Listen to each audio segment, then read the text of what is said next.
వేదికపైన principal గారికి, MP గారికి, సర్పంచ్ గారికి, వైస్ ఎంపీ గారికి, తిరుపతి గారికి, శ్రీలత గారికి, ప్రిన్సిపల్ గారికి అందరికీ కూడా నమస్కారాలు తెలియజేసుకుంటున్నాను. ఈరోజు అయితే తిరుపతి గారు నాకు ప్రోగ్రామ్కి పిలవడం జరిగింది.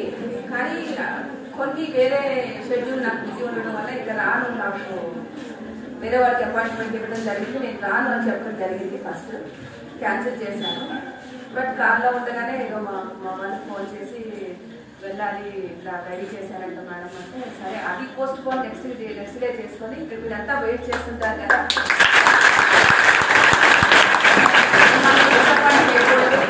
అలాగే నాకు మహేశ్వరంతో మంచి అనుబంధం ఉంది. రఘుమారెడ్డి గారికి బాగా తెలుసు. ఎందుకంటే నేను ఈ టెక్స్టైల్ లీగల్ సర్వీసెస్ సెక్రటరీగా సీనియర్ సివిల్ జడ్జిగా రంగారెడ్డి రాగానే పెద్ద ప్రోగ్రామ్ పెట్టాము ఇక్కడ మహేశ్వరంలో. వైఎస్ఆర్పీపీ గారికి కూడా తెలుసు, గడికోటలో చాలా పెద్ద ప్రోగ్రామ్ పెట్టడం జరిగింది. Because of that programme high court ముందుకు వచ్చి 2 ఎకరాల స్థలాన్ని కోర్టుకు కేటాయించడం జరిగింది. అది కూడా చాలా సంతోషదాయకమైన విషయం. ఎందుకంటే నేను వచ్చి ఇక్కడ ఇది మంచి ఏరియా బాగుంది, ఇక్కడ పెడదాము, బ్యాక్వర్డ్ క్లాస్ ఎక్కువ ఉన్నారు, వీళ్ళలో కొంత అవేర్నెస్ అనేది వస్తుంది అని తీసుకున్న నిర్ణయాన్ని హైకోర్టు కూడా సమర్థించి దాన్ని మెటీరియలైజ్ అయ్యి ఒక 2 acres గవర్నమెంట్ ఎప్పటి నుంచో పెండింగ్ ఉన్న ఫైల్ హైకోర్టు వాళ్ళ దృష్టికి తీసుకొచ్చాను. నేను దాన్ని ఇప్పించడం జరిగింది. అది కూడా కొంచెం మంచి అనుబంధం ఉందేమో, అందుకే మహేశ్వరం అనగానే సరే నిన్న వస్తానన్నారు కదా, క్యాన్సిల్ చేసి మళ్ళీ రావడం జరిగింది. చాలా మంది చాలా మంచి విషయాలు చెప్పారు. నేను టీచర్ని కాదు, లెక్చరర్ని కాదు ఉపన్యాసం ఇవ్వడానికి. కాకపోతే సింపుల్గా చదువుకునే అమ్మాయిలు ఎట్లా ఉండాలి, ఎలాంటి గోల్ ఫిక్స్ చేసుకోవాలి, మనం ఏ రకంగా పైకి వస్తాము, ధనిక పేద అని కాదు ఇక్కడ నేను చెప్పేది. ఒక అంబిషన్ అనేది ఉండాలి. నేనైతే హయ్యర్ క్లాస్లోనే పుట్టాను, పెద్ద ఇంటి పిల్లనే. మా ఫాదరు అడ్వకేట్, మా పెద్దనాన్నగారు ఎమ్మెల్యేగా ఉన్నారు. పొద్దున పుడుతూనే ఒక పొలిటికల్ ఫ్యామిలీ, ఒక అడ్వకేట్ ఫ్యామిలీ నుంచి వచ్చాను నేను. నాకు చేయాలనుకుంటే పొలిటికల్గా నేను ఏ రేంజ్లోనూ ఉండేదాన్ని. నాకు చేయాలని చూశారు, ఇంకో రకంగా ఒక డాక్టర్ని చేయాలని చూశారు. కానీ నేను కొంచెం కమ్యూనల్ భావాలు నాకుండి నేను తల్లిదండ్రులు తండ్రి కానీ పెద్దనాన్న కానీ చెప్తే నేను వినకుండా నేను కామర్స్ తీసుకున్నాను. ఇంటర్మీడియట్లో లా చేశాను. నాన్నగారు పెద్ద లాయర్ కాబట్టి లాయర్ అవుతావు కదా, ఆఫీస్ అంతా తీసుకో అన్నారు. బట్ వద్దు, నేను జడ్జి అవ్వాలి అనేది ఒక నాకు కరెక్ట్గా 10th క్లాస్లోనే నేను ఈ ఏజ్లోనే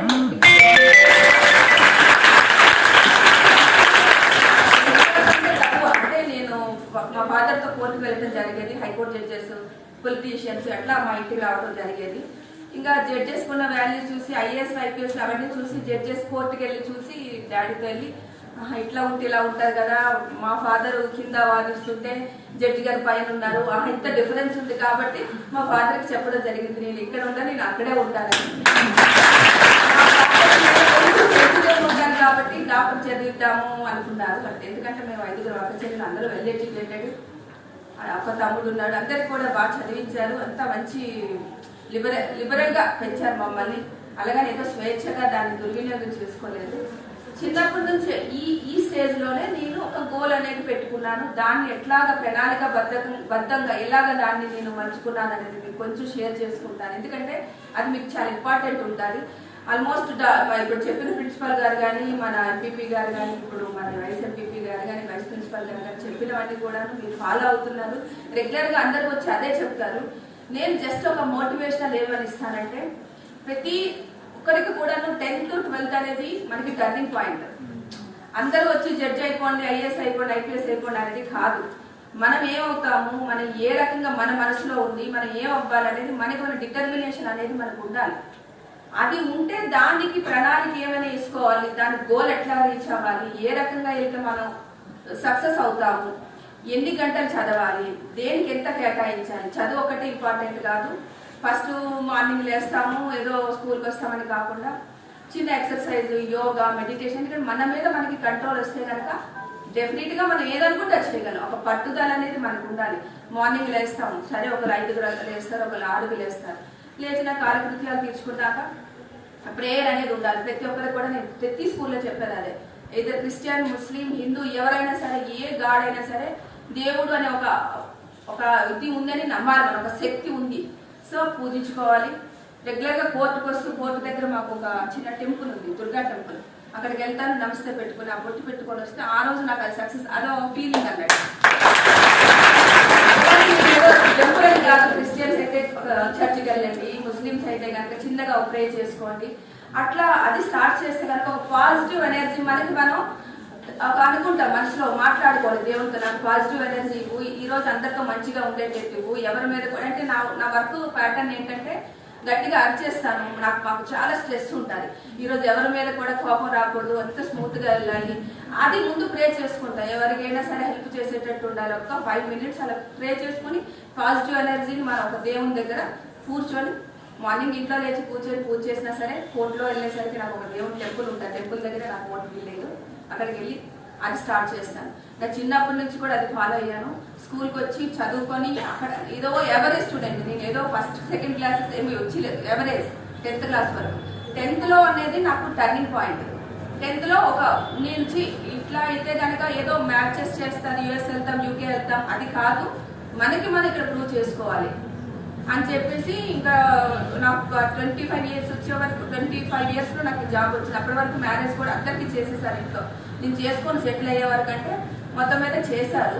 చేశాక మా వారు US వెళ్ళాల్సింది, నా జాబ్ కోసం ఇంకా ఆయన డ్రాప్ అవ్వాల్సి వచ్చింది. సో మనం ఏం చేయాలి, ఫస్ట్ దీనికోసం ఎంత కష్టపడాలంటే ఒక ప్రణాళిక అనేది. ఇప్పుడు నేను 10th క్లాస్లో అయ్యేసరికి ఇంటర్మీడియట్ లో మా ఫాదర్ నాకు బైపీసీలో చేర్పిస్తాను, లేదు నేను కామర్స్ గ్రూప్ తీసుకున్నా. తర్వాత లా సెట్ రాశాను, లా సెట్ రాస్తే మంచి ర్యాంక్ వచ్చింది, లా చదివాను. ఒక 1 year ప్రాక్టీస్కి వెళ్ళాను ఫాదర్తో. ఇంకా 1 year ప్రాక్టీస్ ఓల్డ్ పేపర్స్ తెచ్చుకొని అవన్నీ కూడా ఎలా చదవాలి, ఎలా రాయాలని ఫస్ట్ అటెంప్ట్ లోనే నేను ఇంటర్వ్యూ వరకు వెళ్ళాను, వితౌట్ ఎనీ కోచింగ్ నేను ఇంటర్వ్యూ వరకు వెళ్ళాను. బట్ బ్యాడ్ లక్, నాకు అప్పుడు ఏజ్ సరిపోలేదు అని చెప్పి నన్ను పక్కన పెట్టడం జరిగింది. ఎందుకంటే జడ్జెస్ సరిపోలేదు, 22 years లో అంటే 21 అంతే క్రాస్ అయింది కాబట్టి.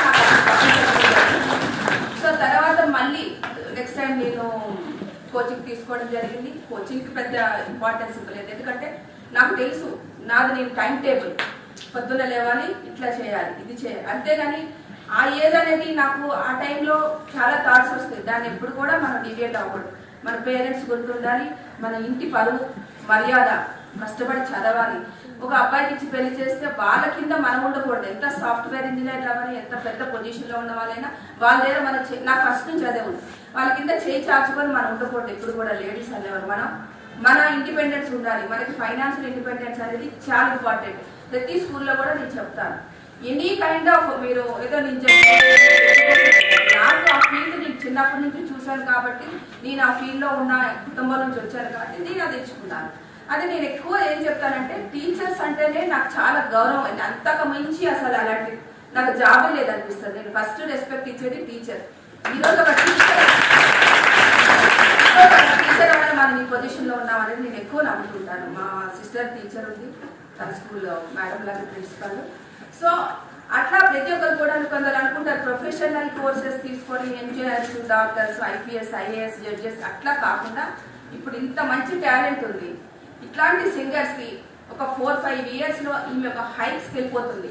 అక్కడ నుంచి ఇంకా రావాలంటే మనం ఎన్ని కోర్సెస్ చేసి ఎంత సాఫ్ట్వేర్ అయినా సరే, ఇప్పుడు సింగర్స్ కి చూస్తున్నారు, లైక్ సునీత వాళ్ళంతా, వాళ్ళు ఏం చదువుకోలేదు, వాళ్ళ టాలెంట్. అట్లా అలాంటి టాలెంట్ ఈమెలో ఉందని నేనైతే ఎక్స్పెక్ట్ చేస్తున్నా.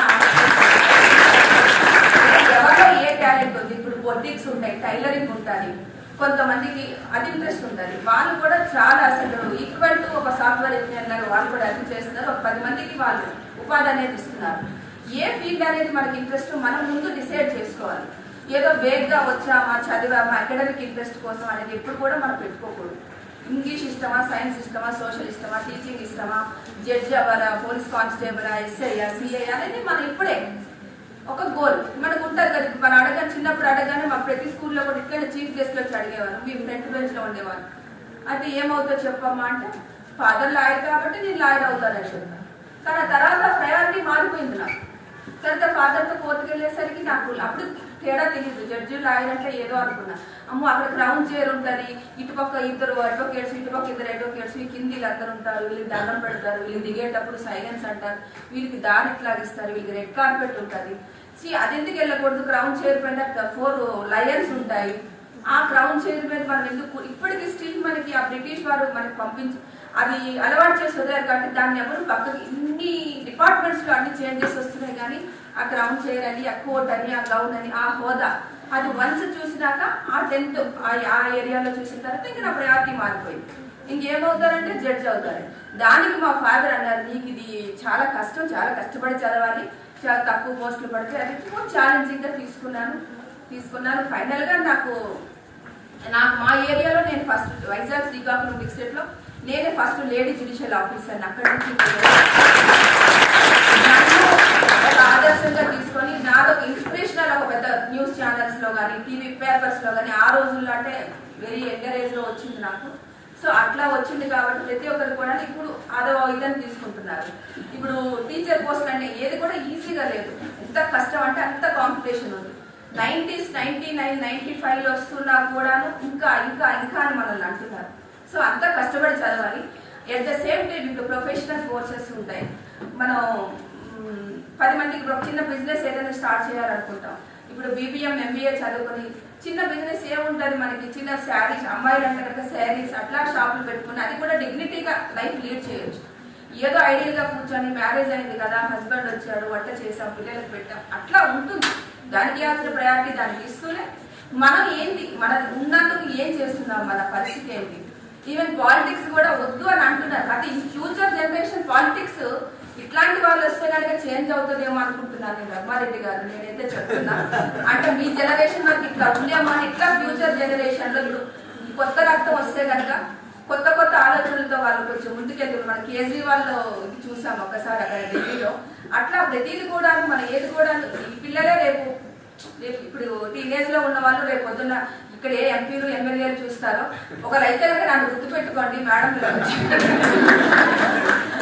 అట్లా మీరేంటంటే ఒక గోల్ దాన్ని రీచ్ అయ్యడానికి కావాల్సిన ప్లానింగ్, దానికి ఎట్లాగా మనం ఎంత కష్టపడుతున్నాము, పెద్దవాళ్ళతో ఇంటరాక్ట్ అవ్వాలి. సరైన చదువు అని కొంతమంది ఏంటంటే 4 గోడల మధ్యలో ఉండి చదివి టెన్షన్, స్ట్రెస్, మళ్ళీ సైకాలజిస్ట్ దగ్గరికి తీసుకెళ్ళడం, సైకాలజిస్ట్ దగ్గరికి తీసుకెళ్ళడం, స్ట్రెస్ బాగా ఫీల్ అవుతుంది. ఈ మధ్య మన కార్పొరేట్ స్కూల్స్లో ఎగ్జామ్స్ అంటే నాకు తెలియదు కానీ ఏవో యూనిట్ టెస్ట్లో క్వార్టర్లీ టెస్ట్లు అవుతున్నాయంట, రోజు ఏడుస్తున్నారంట. ఏదొస్తే అది రాసి ముందు మన మెయిన్ ఎగ్జామ్స్ మన టార్గెట్, ఇక్కడ రాయొచ్చు. దాన్ని ఏడ్చి దాన్ని మనసు మీద తెచ్చుకొని కష్టపడితే కనుక ఏమి రాదు. ఫ్రీ మైండెడ్గా ఉండాలంటే కనుక మెడిటేషన్ ఇంపార్టెంట్. నేను చెప్పినట్టు ప్రేయర్ చేసుకోవాలి. ఎనీ గాడ్, మీకు ఏ గాడ్ ఇష్టం ఉంటే ఆ గాడ్ ప్రేయర్ చేసుకోవాలి. ఫుడ్ లిమిటెడ్గా, ఎంత అంటే అంత తీసుకోవాలి, ఎంత మనకి ఆ రోజు లిమిటెడ్గా ఫుడ్ టైం టు టైం తీసుకోవాలి. ఈవినింగ్ 5-7 గంటల బ్రేక్. 7 తర్వాత మనం ఆ తర్వాత నైట్ కొంతమంది చదువుతారు, కొందరు ఎర్లీ మార్నింగ్ చదువుతారు. నా ఇష్యూలో అయితే కనుక నేను 10 to 4 వరకు టేస్ట్ వచ్చి నేను చదివేదాన్ని, 4కి పడుకునేదాన్ని టీ తాగేసి. అట్లా ఒక ప్లానింగ్ అనేది, ఒక టైం టేబుల్ మనం సెట్ చేసుకోవాలి. ఇంకా చట్టాల కోసం అంటే మీకు అందరికీ తెలుసు, 18 years బిలో ఉంటే మ్యారేజెస్ చేసుకోకూడదు. ఇంకోటి ఏముందంటే ఈ మధ్యకాలంలో అట్రాక్షన్స్కి కోర్స్ మీరు ఉండరు. నేను చెప్తున్నా, బీయింగ్ ఏ జడ్జిగా నా బాధ్యత కాబట్టి అట్రాక్షన్స్కి లోనే కొంచెం పిల్లలు అబ్బాయిలతో తిరుగుతున్నారు, ఎలోప్ అవుతున్నారు. అక్కడ నష్టపోయింది ఎవరిదంటే అబ్బాయిలు నష్టపోతున్నారు, అమ్మాయిలు బాగానే ఉంటున్నారు. ఎందుకంటే పోక్సో కేసు పెడుతున్నారు. మనకి పోక్సో యాక్ట్ అని ఒకటి వచ్చింది, మీకు ఎవరికైనా ఐడియా ఉందా దాంట్లో? అది 18 years అమ్మాయి కానీ ఒక అబ్బాయి ఆ 18 years లోపల ఉన్న అబ్బాయి అయినా సరే లవ్ చేశాను, పెళ్లి చేసుకుంటాను రా అని చెప్పి నిన్ను తీసుకెళ్తే కనుక మీరు బాగానే ఉంటారు. ఆ అబ్బాయి పరిస్థితి చాలా టఫ్ అయిపోతుంది. ఆయన జువెనైల్ అవుతాడు. 18 years లోపల ఉండినా సరే ఆయనకి కేసు అవుతుంది. 18 years అబవ్ ఉన్న అబ్బాయికి వెళ్ళినా సరే ఎందుకంటే మీరు 18 years లోపల ఉన్నారు కాబట్టి అట్లాంటి అట్రాక్షన్స్కి ఏమి కాకుండా. ఇది మెయిన్ ఏంటంటే ఇది చాలా క్రూషియల్ పీరియడ్ ఈ టైం అనేది. 10th ఒక రూట్ మనం వేసుకుంటే ఆ రూట్లో వెళ్తాం. లేదు నేను ఇట్లానే వెళ్తానంటే ఇంకా వాళ్ళని అట్లా ఎవ్వరు బాగా చేయలేం. వాళ్ళకి ఫర్దర్గా ఫ్యూచర్ కాన్సిక్వెన్సెస్ మీకే తెలుస్తాయి, మీకు తెలిసిపోతాయి. ఇప్పుడు మనది లైఫ్ స్టైల్ అనేది, మన ఫ్యూచర్ అనేది మన చేతుల్లోనే ఉంది. ఇప్పుడు ఇంతమంది వచ్చి మీకు చెప్పినట్టే మాకు చెప్పారు. మేము చాలా మందికి చూసాము, మా స్కూల్ డేస్లో, కాలేజ్ డేస్లో చూసాము. ఇంతమంది వచ్చి ఉపన్యాసాలు ఇస్తుంటే అవన్నీ విని వదిలేలే. ఆ రోజు ఇన్స్పిరేషనల్గా ఇట్లా అయింది కదా, ఇలా అయ్యారు కదా, ఇలా వచ్చారు కదా, ఇలా స్పీచ్ ఇచ్చారు కదా, దీంట్లో మంచి గ్రహించి ఇలా చేయాలి కదా, అట్లా నేర్చుకొని మనం ఒక ప్రణాళిక తెలుసుకొని ముందుకెళ్ళొచ్చు. కొంతమంది ఏంటంటే సరేలే ఏదో చెప్పారు ఈరోజు అయితే ఎంతమందికి తెలుసు మీకు బాల్య వివాహం నేరం అనే సంగతి? Child marriage is an offence. What is the age marriage?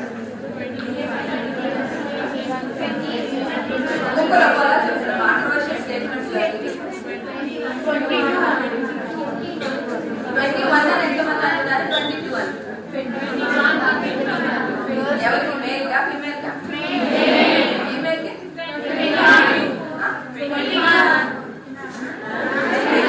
మరి నాకు ఇక్కడ ప్రిన్సిపల్ గారికి అడగాలి, మరి దీని మీద అసలు ఏమైనా ఉందండి? ఒక సబ్జెక్ట్ ఏదైనా 18 years 21 years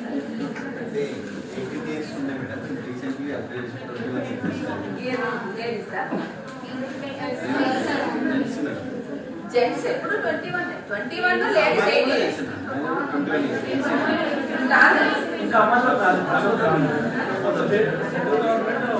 లేదా అమెండ్మెంట్ అవ్వలేదు, చైల్డ్ మ్యారేజ్ అమెండ్మెంట్ రాలేదు.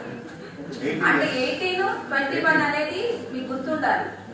మీకు ఎవరికి ఈ వీడియో కానీ మీకు నచ్చినట్టయితే లైక్ చేయండి, అలాగే సబ్స్క్రైబ్ చేయండి. పక్కనే ఉన్న బెల్ బటన్ని నొక్కడం మర్చిపోకండి.